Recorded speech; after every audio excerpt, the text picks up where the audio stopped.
अस्सलाम वालेकुम गाइस। तो जैसा आप सब लोगों को पता है कि आजकल रमज़ान चल रहा है, माशाल्लाह अल्हम्दुलिल्लाह मेरे सारे रोज़े जा रहे हैं। तो आप लोग बताएं कि आपके रोज़े कैसे जा रहे हैं और रोज़े कैसे गुजर रहे हैं आपके।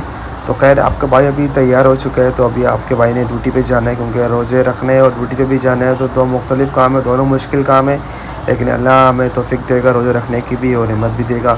तो खैर अब हम आ चुके हैं अपने ड्यूटी पे। तो अब हमने सबसे पहले जहाज़ के लिए ग्राउंड पावर लिखवानी, क्योंकि जहाज़ जब भी अराइवल पे आता है तो उसके लिए हम ग्राउंड पावर लिखवाते हैं। तो खैर अभी हमने जहाज़ की टोइंग करवाई। तो टोइंग करवाते वक्त हमने देखा कि सामने एक बहुत बड़ा 777 एमिरेट्स का आ रहा है, जो कि सीधा हमारी तरफ आ रहा था। लेकिन हमने काफ़ी देर समझा और समझने के बाद हमें पता लगा कि नहीं यार, ये तो एक बे की तरफ जा रहा है। खैर हमने अपने जहाज़ को ब्रेक लगाई।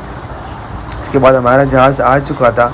तो हमने फ़र्दर जहाज़ की इंस्पेक्शन की, इंजन की इंस्पेक्शन करना बहुत लाजमी होती है। जैसे कि आप लोगों को मैं हर दफ़ा बोलता हूँ कि जहाज़ के इंजन की इंस्पेक्शन बहुत इंपॉर्टेंट होती है। तो हमने इंस्पेक्शन की कि जहाज़ का ऑयल का लेवल हमने चेक किया, उसका पॉपआउट इंडिकेटर हमने चेक किया, और इसके अलावा हमने स्टेप टेस्ट किया कि जहाज़ के ऑयल टैंक के अंदर कहीं फ्यूल वगैरह मिक्स ना हो जाए। तो ये स्निफ़ टेस्ट कहलाता है। ये शायद आप लोगों को पता ना हो, लेकिन ये इसके बारे में आपको डिटेल में बताऊंगा। खैर किसी और वीडियो में इंशाल्लाह बताऊंगा। खैर हमने जहाज़ की इंस्पेक्शन कर ली इंजन की। तो इंजन का ऑयल वगैरह तो अल्हम्दुलिल्लाह कंप्लीट था, वो पूरा था। तो हमें चार्ज करने की ज़रूरत नहीं पड़ी। इसके बाद हम इंजन का ऑयल की तरफ और इंजन फ़ैन की तरफ आ गए। इंजन फ़ैन ब्लेड्स की इंस्पेक्शन करना बहुत लाजमी होता है, क्योंकि जहाज़ पे कोई एफओडी वगैरह कोई लग जाता है। तो इसकी हमने फ़र्दर इंस्पेक्शन करनी है कि जहाज़ एयरवर्दी है या नहीं है। तो खैर हमने जहाज़ की इंस्पेक्शन की थी। तो जहाज़ के ब्लेड्स वगैरह माशाल्लाह बिल्कुल जो है वो एज़ पर एम बिल्कुल कंप्लीट है, और जहाज़ एयरवर्दी है। तो फिर इसके बाद हमने जहाज़ की रिफ्यूलिंग करवा के ऊपर आ गए, क्योंकि जहाज़ के ऊपर आने के बाद हमने जहाज़ के फ्यूल के पेपर साइन करवाने थे कप्तान से। तो कैप्टन हमारा जो है वो नमाज़ पढ़ने के बाद हमने कैप्टन का वेट किया। इतने में हमें दिखा कि एक पहिए का जहाज़ भी सामने खड़ा है, जो कि अपने डेस्टिनेशन की तरफ जा रहा था। मुझे नहीं पता कि कहाँ जा रहा था, शायद दुबई या शायद सऊदीया या फिर कहीं दमाम या कतर।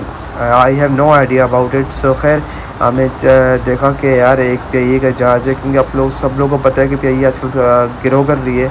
तो अल्हम्दुलिल्लाह पीआईए हमारी कौमी अल्लाह ने। तो हम चाहते हैं कि पीआईए दिन ब दिन तरक्की करे और तरक्की की तरफ जाए, और से और जहाज़ हमारी एविएशन में पीआईए की तरफ से आए। खैर हम नीचे ऊपर बैठ के अपने जो है वो देख रहे थे कि इतने में हमें दिखा कि हमारा इंजन हमारा इंतज़ार कर रहा है, क्योंकि बहुत बेसब्री होती है हमारे इंजन को मेरी तरफ से। तो ये हमेशा चाहता है कि वकार मेरे आसपास ही रहे। खैर हमने जहाज़ के फ्यूल के पेपर साइन करवा दिए थे। तो अब हमने जाना है नीचे, और फ्यूल के पेपर हमने अपने एमसीसी को भी बेचने होते हैं। तो इसलिए अब हमने रोज़ा खोलेंगे और इंशाल्लाह शाम को आएंगे तो अराइवल। तो अब हमने एक और जहाज़ का अराइवल करवाना है। तो अराइवल करते वक्त हमने रैम इंस्पेक्शन की, और हमने देखा कि एक एमिरेट्स खड़ा है, दुबई से कराची आया था, तो वो भी सामने खड़ा था हमारे। तो हमने अपने जहाज़ के लिए रैम इंस्पेक्शन करनी है।